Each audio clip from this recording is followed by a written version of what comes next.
भारतीय राज्य व्यवस्था, इंडियन पॉलिटी, उसका एक इंपॉर्टेंट पार्ट होता है संविधान संशोधन, जिसमें हमारा सबसे इंपॉर्टेंट जो है वो है आपातकाल के दौरान उसके पश्चात लगा हुआ संविधान संशोधन, 42वां संविधान संशोधन। इसकी पृष्ठभूमि जानते हैं। वैसे तो इसे लघु संविधान कहा जाता है, इसे कहा जाता है mini constitution, mini constitution.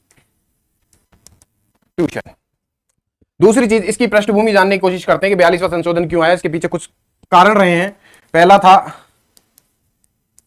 Keshavananda Bharti विवाद 1973, जिसमें इसमें क्या आया था, संविधान के मूलभूत ढांचे की अवधारणा, संविधान के मूलभूत ढांचे की अवधारणा आई थी इसमें। ठीक है, इसके बाद जो दूसरा इंसिडेंट हुआ वो हुआ Allahabad high court. Allahabad high court ने इंदिरा गांधी जो थी, उनका जो चुनाव था वो रद्द कर दिया। उनका चुनाव क्या कर दिया, रद्द कर दिया, असंवैधानिक घोषित कर दिया उसको। किसके क्या हवाला दिया गया उसके पीछे, उसका चुनावी कदाचार, चुनावी कदाचार।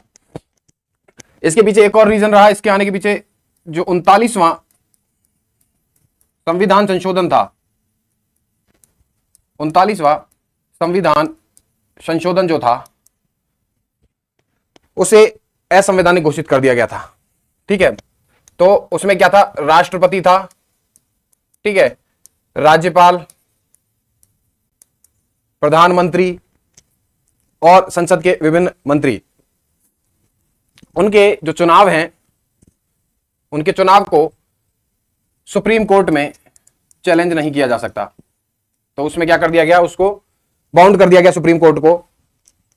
हम मोटे मोटे अक्षरों में कहें तो 42वां जो संविधान संशोधन था उसने एक पृष्ठभूमि बनाने की कोशिश करी इस चीज के लिए कि किस तरह संसद को सर्वोच्च बनाया जाए।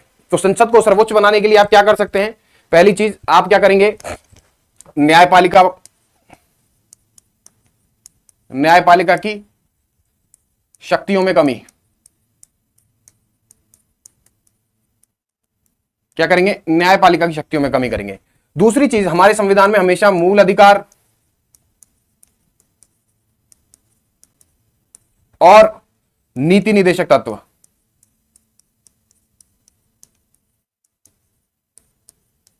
हमेशा टकराते हैं। तो आप इसमें क्या करेंगे फिर कि हम नीति निदेशक तत्वों को क्या करेंगे, प्राथमिकता देंगे, ये कोशिश की जाएगी। दूसरी चीज की क्या की जाएगी 42वें संविधान संशोधन में, मूल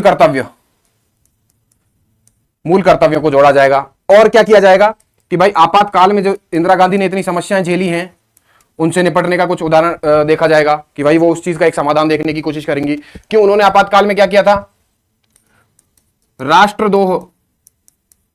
राष्ट्रद्रोह के नाम पर क्या किया था, कुछ नेताओं को जेल में डाल दिया गया, क्या कर दिया गया, जेल में डाल दिया गया। और दूसरी चीज क्या करी, उन्होंने कहा कि इस पर कानून कौन बनाएगा, संसद बनाएगी। मतलब now law breakers are going to be law makers, कानून तोड़ने वाले क्या बनाएंगे, कानून बनाएंगे। और क्या कहा जाए, उन्होंने कहा कि एक नई अवधारणा लाएंगे हम, भाई अगर मैं डीपीएसपी राज्य के नीति निदेशक तत्वों को लागू करवाना चाहता हूं तो मेरी कुछ अवधारणा होनी चाहिए जो एक देश में व्याप्त जो कमियां हैं, ठीक है, उनको दूर कर सके। तो उसके लिए उन्होंने क्या अवधारणा दी कि हम क्या बनेंगे, समाजवादी बनेंगे, हम लोगों का भला करेंगे, उनको क्या करेंगे, उनके लिए समानता लाएंगे, उनके अवसरों की समानता उन्हें प्रदान करेंगे। और क्या करेंगे, हर इंसान एक बराबर के लेवल पर पहुंचे, मतलब कि समाज में सबको क्या हो, इक्वल डिस्ट्रीब्यूशन हो, सबके पास समान चीजें हो। ठीक है, तो क्या किया जाए, समाज की अवधारणा को फॉलो किया जाए। और क्या किया उन्होंने कहा इस चीज के लिए उन्होंने एक समिति का गठन किया, स्वर्ण सिंह समिति। क्योंकि जो इंदिरा गांधी थी वो संविधान के इस चीज से परेशान थी, मूल ढांचे से। क्यों? क्योंकि संविधान के मूल ढांचे के बिहाफ पर सुप्रीम कोर्ट उनकी काफी सारी अमेंडमेंट्स को अनकॉन्स्टिट्यूशनल, असंवैधानिक घोषित करता रहा। उन्होंने क्या किया, उन्होंने कहा कि ना मैं इस संविधान के आधारभूत ढांचा जो है, मूलभूत ढांचा जो है, ना रखेगा आधार, ना रहेगा ढांचा, आधार और ढांचे को क्या बना दूंगी मैं, भूत बना दूंगी। तो उन्होंने कहा कि हम ऐसा संविधान संशोधन लाएंगे जिसमें संसद को क्या किया जाए, सर्वोच्चता दी जाए। तो उन्होंने क्या किया कि संसद क्या हो, सर्वोच्च हो। तो संसद को क्या घोषित करने की कोशिश करी उन्होंने कि सर्वोच्च बनाओ संसद को। उसके लिए उन्होंने गठन करी कौन सी, स्वर्ण सिंह समिति, कि आप कोशिश कीजिए कि संसद सर्वोच्च कैसे हो, कि संविधान में कुछ बड़ा संशोधन किया जा सकता है या नहीं। चलिए एक एक चीज को समझने की कोशिश करते हैं। देखिए, एक आपातकाल से संबंधित प्रावधान था, भी मैं आपको बता रहा हूं, एक समाजवाद, ठीक है। पार्ट 3 आपके कौन से, मूल अधिकार। मैं आपको एक छोटे से फॉर्म में चीजें समझाने की कोशिश करता हूं। मूल अधिकारों में जहां संशोधन किया गया, आर्टिकल 14, 19 और 31, ये क्या है आपके, समानता, कि यहां आपके साथ क्या नहीं होगा, डिस्क्रिमिनेशन नहीं होगा, डिस्क्रिमिनेशन नहीं होगा, मतलब भेदभाव नहीं होगा। किसके आधार पर, जाति, लिंग और बर्थ प्लेस, जन्म स्थान, ठीक है, और इन सब के आधार पर, भाषा, जाति, लिंग और जन्म स्थान के आधार पर आपके साथ क्या नहीं होगा, भेदभाव नहीं होगा, ठीक है, मूल अधिकार। दूसरा आपका ये कौन सा अधिकार है, वाक और अभिव्यक्ति की स्वतंत्रता, अभिव्यक्ति की स्वतंत्रता। ये आपके कौन सा, संपत्ति का अधिकार, कौन सा अधिकार है ये, संपत्ति का अधिकार। क्या करना चाह रही थी सरकार, सरकार चाह रही थी कि मूल अधिकार और जो डीपीएसपी, नीति निदेशक तत्व हैं, ठीक है, उनके बीच में अगर प्राथमिकता दी जाएगी तो नीति निर्देशक तत्वों को प्राथमिकता दी जाएगी। मान लीजिए सरकार चाहती है कि रिजर्वेशन लाया जाए, क्या लाया जाए, आरक्षण लाया जाए।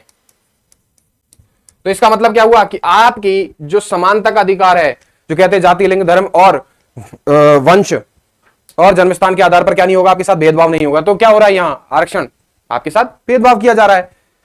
तो सरकार ने कहा कि हम कुछ ऐसा करें कि हम ये कोर्ट में जस्टिसेबल ना रह पाए, ठीक है। दूसरी चीज, सुप्रीमेसी ऑफ पार्लियामेंट, संसद की क्या की जाए, सर्वोच्चता। मैंने आपको बार बार बताया, संसद की सर्वोच्चता मतलब क्या हो गया, न्यायपालिका की शक्तियों में कमी, ठीक है। दूसरी चीज आई, मूल कर्तव्य, आपके fundamental duties. 51A, president advice. President advice मतलब इससे पहले क्या है, राष्ट्रपति को जो एड एंड एडवाइस, सहायता, किस तरह की, जो सुझाव दिए जाते थे वो बाध्यकारी नहीं थे। तो उन्होंने एक चीज ऐड करी, कौन सी, उन्होंने कहा राष्ट्रपति, president shall act as an on the aid and advice of the council of ministers, मंत्रिपरिषद की सलाह पर ही उन्हें क्या कार्य करना पड़ेगा। क्यों किया गया, क्योंकि राष्ट्रपति के पास 3 ऑप्शन होते हैं किसी बिल को लेकर, या तो वो उस पर अपनी सहमति दे या नहीं दे, या फिर वो उसे रिकंसिडरेशन के लिए भेज दे, कि पुनरावलोकन के लिए भेज दे। तो क्या किया जाएगा कि भाई राष्ट्रपति, अगर मंत्रिपरिषद कहती है कि इस पर साइन करना है तो फिर राष्ट्रपति को करना ही पड़ेगा। ट्रिब्यूनल्स, अधिकरण थे आपके 323A और 323B। क्या होता है अधिकरण, मैंने आपको क्या कहा, न्यायपालिका की पावर्स को कम किया गया। न्यायपालिका की पावर्स को कम किया गया, इसका मतलब क्या हुआ कि इंदिरा गांधी चाहती थी कि जितना भी चुनावी प्रोसेस है, राष्ट्रपति का हो, ठीक है, या संसद का हो, उस पर क्या हो, न्यायिक सर्वोच्चता ना हो, मतलब कि उसे जुडिशियल रिव्यू नहीं किया जा सके। जुडिशियल रिव्यू नहीं किया जा सके, इसका मतलब क्या होता है कि उसका न्यायिक पुनरावलोकन ना हो सके। तो उसके लिए उन्होंने कहा क्या करेंगे हम, गठन, अधिकरण का गठन करेंगे। कौन कौन से, 323A, जिसमें क्या होगा, प्रशासनिक अधिकरण, और 323B, जिसमें क्या होगा, आर्थिक संबंधी अधिकरण। इसका मतलब वो चाहती थी कि संसदीय समिति ही इस चीज की जांच करे कि चुनाव फेयर है अनफेयर है। तो वो क्या चाह रही है कि सुप्रीम कोर्ट की पावर्स को कम कर दिया जाए, उच्चतम न्यायालय, न्यायालय की पावरों को क्या किया गया, कट ऑफ किया गया। कैसे किया गया? इंदिरा गांधी ने कहा कि अब इलाहाबाद हाईकोर्ट ने उनका क्या किया, इलेक्शन अनकॉन्स्टिट्यूशनल डिक्लेयर कर दिया, संवैधानिक घोषित कर दिया। तो उन्होंने कहा कि अब से जो राज्य के अंतर्गत उच्च न्यायालय हैं वो संसदीय विधियों की जांच नहीं कर पाएंगे। उसकी जांच कौन करेगा? सिर्फ उच्चतम न्यायालय। ठीक है, और उच्चतम न्यायालय राज्य विधियों की जांच नहीं कर पाएगा। कौन करेगा राज्य विधियों की जांच? उच्च न्यायालय।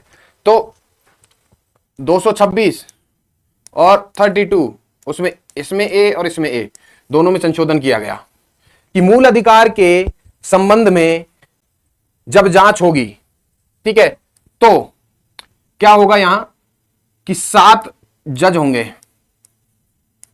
ये लिखा गया आर्टिकल 32A में कि 7 जज की बेंच जांच करेगी उसकी। ठीक है, दूसरी चीज क्या लिखी गई कि इसका जो फैसला आएगा वो 2/3 बहुमत से होना चाहिए। 7 जज की बेंच का फैसला 2/3 बहुमत से होना चाहिए, तब जाके वो निर्णय मान्य होगा। ऐसे ही उन्होंने 226 में क्या कहा? उन्होंने कहा कि 5 जज होंगे, ठीक है, और उनका फैसला 2/3 बहुमत होना चाहिए। दो चीजों को अमेंड किया गया। अब क्या किया गया कि जजों की बेंच की बहुमत के आधार पर क्या होगा, निर्णय होगा।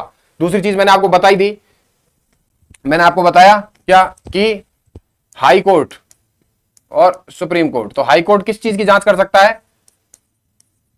केवल राज्य विधियों की। ठीक है, सुप्रीम कोर्ट किसकी करेगा? केवल संसदीय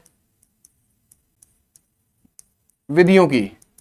ये क्या किया गया? जो हमारे संविधान का मूल ढांचा है उसमें क्या है? Separation of power, separation of power मतलब शक्तियों का पृथक्करण। शक्ति का क्या? पृथक्करण। कैसे? विधायिका,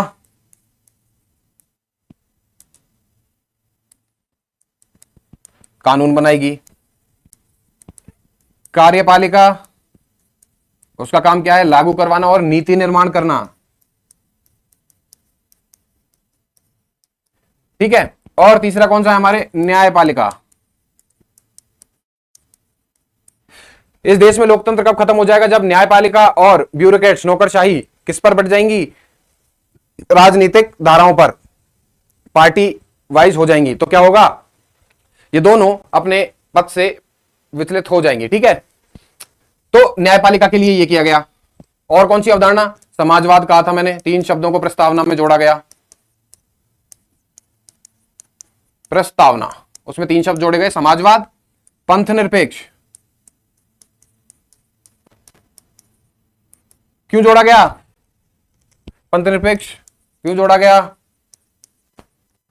बाबरी मस्जिद इंसिडेंट, ठीक है, उसके बिहाव पर राजस्थान और राजस्थान और उत्तर प्रदेश 2 जगहों पर क्या आया? राष्ट्रपति शासन। तो सोशलिस्ट, पंथ निरपेक्ष, सेक्युलर और इंटीग्रिटी, अखंडता। क्यों जोड़ा गया अखंडता? कहा गया कि राष्ट्रद्रोह के संबंध में कानून कौन बनाएगी? संसद। इसीलिए संसद ने क्या किया? इसीलिए इंदिरा गांधी ने क्या किया? कई नेताओं को उठाकर जेल में डाल दिया कि ये क्या है? राष्ट्रद्रोही हैं। समझे मेरी बात? उस तरह प्रस्तावना में चेंज किया गया। भाग 3 मैंने आपको बता ही दिया है। क्या किया गया? 14, 19 और 31 इन पे क्या प्रभावी होगा? नीति निर्देशक तत्व। नीति निर्देशक तत्व क्या होंगे? प्राथमिक होंगे। मतलब अगर कोई नीति निर्देशक तत्व लागू करने में आर्टिकल 14, 19 और 31 टकराता है तो क्या होगा? नीति निर्देशक तत्व प्राथमिक होंगे। समझे? आपातकाल में क्या संशोधन किया गया था? आपातकाल में यह संशोधन किया गया था कि आपातकाल के अंतर्गत आपके मूल अधिकार क्या नहीं होंगे? कोर्ट के अंदर चैलेंज नहीं होंगे। मूल अधिकार क्या होंगे? निष्क्रिय हो जाएंगे। कब? ड्यूरिंग आपातकाल। हालांकि इन कुछ संशोधनों को, कुछ को तो सुप्रीम कोर्ट ने खुद ने संवैधानिक घोषित कर दिया, कुछ संशोधनों को जो है पार्लियामेंट जब आई, कब? 1978 में, किसके? मोरारजी देसाई के अध्यक्ष में, वो नेतृत्व में, तो उन्होंने क्या कर दिया? उसको 44वें और 43वें संविधान संशोधन द्वारा असंवैधानिक घोषित कर दिया। जैसे कि पिछले हमने देखे जो सुप्रीम कोर्ट और हाई कोर्ट की पावर्स को कम किया गया था। ठीक है, और क्या किया गया, मैं क्या कर रहा हूं, भाग